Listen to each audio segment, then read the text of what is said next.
এক বনের ধারে থাকত এক বাঘ আর এক বিড়াল। তারা ছিল অদ্ভুত বন্ধু।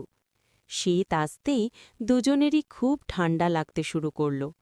একদিন জাদুকরি চাঁদের আলোয় তাদের পশম ঝরতে লাগল, কিন্তু কোনো ব্যথা নেই, শুধু নরম পশম মাটিতে পড়ছে।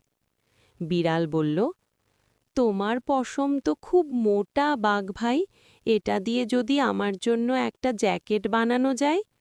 বাঘ হাসল, আর তোমার পশম এত হালকা আর নরম, ওটা দিয়ে আমার জ্যাকেট হলে মন্দ হয় না। তারা দুজন মিলে পশম কুড়িয়ে সেলাই করল। বিড়াল পেল বাঘের পশমে বানানো উষ্ণ জ্যাকেট, আর বাঘ পেল বিড়ালের পশমে বানানো হালকা আর আরামদায়ক জ্যাকেট।